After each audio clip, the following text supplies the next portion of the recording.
Hello అండి, ఎలాంటి మినపప్పు అవసరం లేకుండా అప్పటిదప్పుడు చేసుకునే సొరకాయ పొంగనాలు అన్నమాట. చాలా అంటే చాలా బాగుంటాయి. సొరకాయతో పొంగనాలు మరి ఎలా ఏంటి అనేది మీకు చూస్తేనే కదా అర్థమవుతుంది. చూసారా ఎంత మెత్తగా ఉన్నాయో. ఇంకా ఎలా ఏంటి అనేది ఇంకా ప్రాసెస్లోకి వెళ్ళిపోదాం పదండి. హాయ్ ఫ్రెండ్స్, వెల్కమ్ టు కావేస్ కిచెన్ అండ్ బ్లాగ్స్. అందరు ఎలా ఉన్నారు? బాగున్నారా? మేమైతే చాలా బాగున్నాం. అందరు బాగున్నారని మనస్ఫూర్తిగా కోరుకుంటున్నాం. ఎవరైనా మన ఛానల్ ఫస్ట్ టైం చూస్తుంటే సబ్స్క్రైబ్ చేసుకోండి. సబ్స్క్రైబ్ చేసుకున్న వాళ్ళకి థ్యాంక్ యూ సో మచ్. అలాగే స్కిప్ చేయకుండా పూర్తి వీడియో చూడండి. చూసిన వాళ్ళు ఒక లైక్ అయితే చేయండి. మీరు లైక్ చేయడం వల్ల మా ఛానల్ మరింత ముందుకైతే వెళ్తుంది. అలాగే పక్కన బెల్ ఐకాన్ నొక్కండి. మేము పెట్టే ప్రతి వీడియో మీకు నోటిఫికేషన్ అయితే వస్తుంది. ఈ రోజు మన ఛానల్లో వచ్చేసి చాలా అంటే చాలా హెల్దీగా అండ్ టేస్టీగా అయితే బ్రేక్ఫాస్ట్ చేయబోతున్నాను. అది ఏంటో తెలుసా? గుంత పొంగనాలు. ఏ దాంతో చేస్తున్నదో తెలుసా? సొరకాయతో గుంత పొంగనాలు. సొరకాయ పెరుగుతో గుంత పొంగనాలు అయితే చేస్తున్నాను. చాలా అంటే చాలా బాగుంటాయి. ఇంకా ఎలా ఏంటి అనేది మీకు చూస్తేనే అర్థమవుతుంది. వీడియోలోకి వెళ్ళిపోదాం పదండి. ఇక్కడ వచ్చేసి సోరకాయ దోశ అనుకున్నాం కదా అండి. సోరకాయతో ఇప్పుడైతే ఏమీ పని లేదనమాట. దీంతో వచ్చేసి మనకు మార్నింగ్ పని అనమాట. ఇప్పుడు సొరకాయని అయితే పక్కన పెట్టేసుకుందాము. ఇంకా ఇక్కడ వచ్చేసి రేషన్ బియ్యం అండి. రేషన్ బియ్యంతో అయితే చేసుకుంటున్నాను నేను. వచ్చేసి చాలా అంటే చాలా బాగుంటుంది ఇలా చేసుకుంటే. ఇప్పుడు నేనైతే నైట్ నానేసుకుంటున్నాను.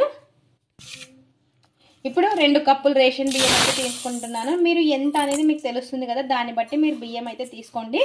లేదు రేషన్ బియ్యం లేదా అంటే నార్మల్ బియ్యం అయినా వేసుకోవచ్చు. 2 కప్పులు రేషన్ బియ్యం అయితే వేసుకున్నాను. వీటిని 2-3 సార్లు బాగా కడిగేసుకుందాము. ఇలా వాటర్ వేసేసుకొని 2-3 సార్లు అయితే కడిగేసుకోవాలి చూడండి. బాగా నీళ్ళు అనేది పూర్తిగా వంపేసుకొని క్లీన్ చేసేసుకోవాలి. ఇలా 2-3 సార్లు అయితే బాగా కడిగేసుకోవాలి. ఇప్పుడు నెక్స్ట్ వచ్చేసి ఇప్పుడు ఇలా బియ్యం కడిగేసుకున్న తర్వాత 1/2 కప్పు అటుకులు అయితే వేసుకోవాలి చూడండి. 2 కప్పులకి నేను 1/2 కప్పు వేసుకున్నాను. మీరు ఒకవేళ 1 కప్పు వేసుకున్నారనుకోండి 1/2 కప్పు వేసుకోవాలి. ఇప్పుడు మరి ఒకసారి క్లీన్ అయితే చేసేసుకుందాము. మరి వాటర్ అంతా వంపేసుకుందాం కన్నెగా. ఇలా చేతితో ఎక్కువ ప్రెస్ చేయకండి, మరి అటుకులు అనేది మనకి మెత్తగా ఇదైపోతాయి అన్నమాట. ఒక జస్ట్ ఇలా అనుకోవాలి. ఇప్పుడు ఇలా బాగా కడిగేసుకున్న తర్వాత మనం వాటర్ అంతా కన్నెగా వంపేసుకోవాలి చూడండి. ఇప్పుడు ఇందులోకి వచ్చేసి మనం పెరుగు అయితే తీసుకున్నాము. 2 కప్పుల రేషన్ బియ్యంకి 1 కప్పు పెరుగు అయితే తీసుకుంటున్నాను. 1 కప్పు పెరుగు వేసుకొని నైట్ నానేసుకుంటున్నాను నేను. ఈవినింగ్ చేయాలనుకున్నారనుకోండి ఒక 3 గంటల సేపు ముందైనా నానబెట్టేసుకోవచ్చు. ఇది మొత్తం కూడా ఒకసారి బాగా కలిపేసుకుందాము.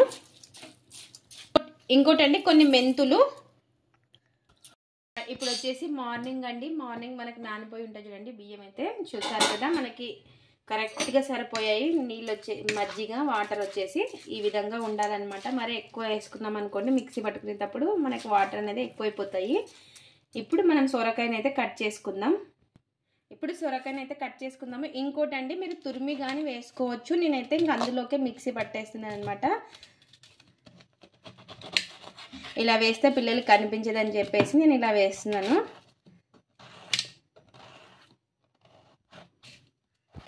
ఎలాంటి మినప్పప్పు అనేది అవసరం లేదు. పెరుగు ఉంటే చాలు అనమాట. పెరుగు బియ్యం ఉంటే చాలు మనకి గుంత పొంగనాలు అనేది రెడీ అయిపోతాయి సొరకాయతో.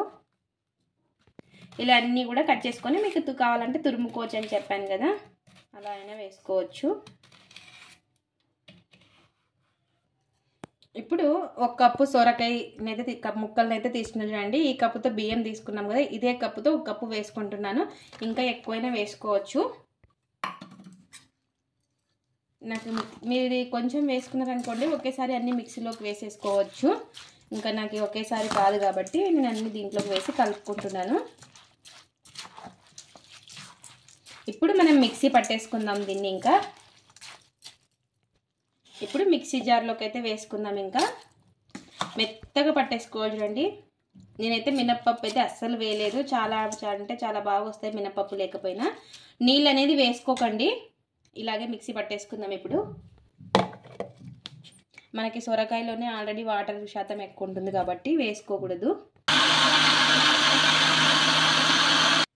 ఇప్పుడు మనం మిక్సీ పట్టుకున్నది ఇందులోకి అయితే వేసుకోవాలి. చూడండి చుక్క నీళ్ళు కూడా వేయలేదన్నమాట.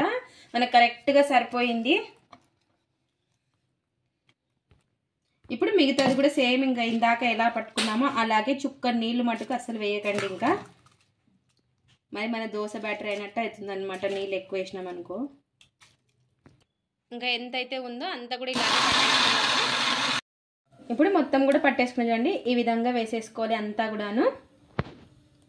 ఇలా వేసేసుకున్నాక మొత్తం ఒకసారి బాగా కలిపేసుకొని ఇందులోకే మనకి రుచికి సరిపడినంత ఉప్పు, అలాగే కట్ చేసి పెట్టుకున్న ఆనియన్స్, పచ్చిమిర్చి, మీరు కావాలంటే ఇంకా క్యారెట్ కూడా వేసుకోవచ్చు. ఇంకా మనం సొరకాయ వేసుకున్నాం కాబట్టి ఇంక ఇవన్నీ అవసరం లేదనమాట.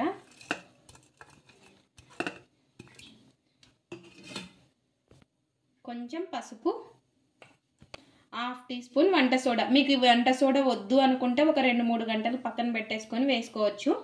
కొంచెం జీలకర్ర, ఇప్పుడు కొంచెం కొత్తిమీర, ఇవన్నీ కూడా వేసేసుకొని మొత్తం ఒకసారి బాగా కలిపేసుకుందాము. పసుపు వేసుకుంటే కొంచెం కలర్ కూడా బాగా కనిపిస్తుంది అనమాట, అందుకోసం పసుపు వేసాను. ఇష్టం లేకుంటే వేసుకోకుండా పర్లేదు.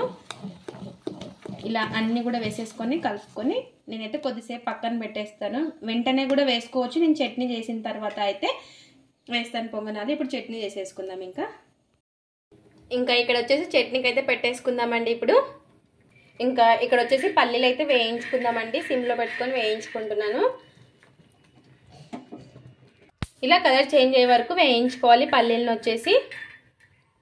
ఇప్పుడు పల్లీలను అయితే పక్కన తీసి పెట్టేసుకున్నాను. వేగిన తర్వాత ఇప్పుడు ఇందులోకి పచ్చిమిర్చి, కొంచెం ఆయిల్ అయితే వేసుకుందాము.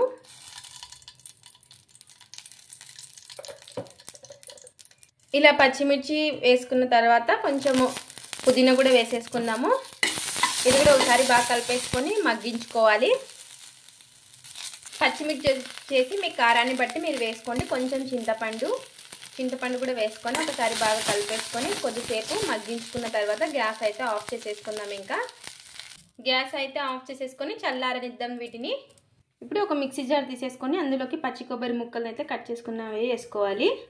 ఫస్ట్ దీన్ని అయితే మిక్సీ పట్టేసుకుందాం. ఇంకా ఇప్పుడు మనం వేయించుకున్న బుడ్డలు, పచ్చిమిర్చి, ఇవి పుదీనా అవన్నీ కూడా వేసేసుకోవాలి. మన రుచికి సరిపడినంత ఉప్పు, సరిపడినన్ని నీళ్ళు వేసుకొని మెత్తగా మిక్సీ అయితే పట్టేసుకుందాము. ఇలా సరిపడినన్ని నీళ్ళు వేసుకొని తర్వాత కూడా పెట్టేసుకున్నాం చూడండి. ఇప్పుడు మనకి చట్నీ అయితే రెడీ అయిపోయింది. ఇంకా పొంగనాలు అయితే వేసేసుకుందాము. చట్నీ ఇదనే కాదు, ఏదైనా బాగుంటుంది, మీ ఇష్టం అది. పెన్నం అయితే పెట్టేసుకున్నా చూడండి. ఇంకా ఆల్రెడీ పిల్లలు అయితే తినేసి వెళ్ళారు. చాలా అంటే చాలా బాగా వచ్చాయి. ఇలా కొంచెం ఆయిల్ అయితే పూసేసుకుందాం. ఎక్కువ కూడా అవసరం లేదు, కాకపోతే కొంచెం నూనె వేసుకుంటే టేస్ట్ అనేది బాగుంటుంది. ఇంకా ఇలా ఇప్పుడు మనం పొంగనాలు అయితే వేసేసుకుందాము. ఇలా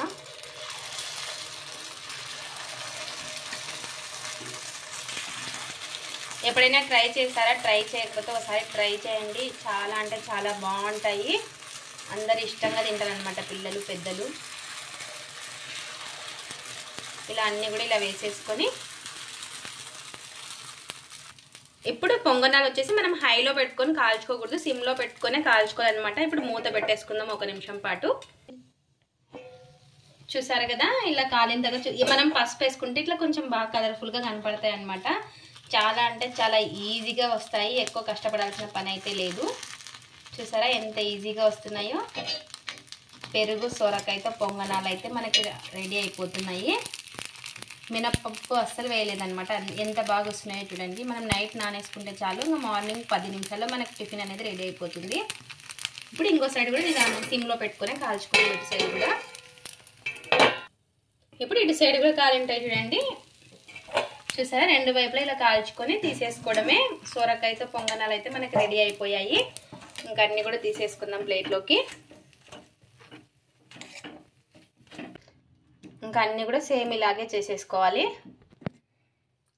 ఇప్పుడు ఇంకా సేమ్ అన్నీ ఇలాగే వేసేసుకొని చేసుకోవాలి చూడండి. సిమ్లో పెట్టుకొని కాల్చుకోండి. ఇంకా అన్నీ కూడా ఇలాగే వేసేసుకోవాలి, సిమ్లో పెట్టుకొని కాల్చుకోవాలన్నమాట నిదానంగా. ఇప్పుడైతే టేస్ట్ అయితే చూసేద్దామండి. చూసారు కదా ఎంత మెత్తగా భలే బాగున్నాయి అన్నమాట పొంగనాలు వచ్చేసి. లోపల కూడా పర్ఫెక్ట్గా కుక్ అయ్యాయి, చాలా బాగా వచ్చాయి. సొరకాయతో పొంగనాలు అయితే రెడీ. టేస్ట్ చూసి చెప్తాను ఇప్పుడు.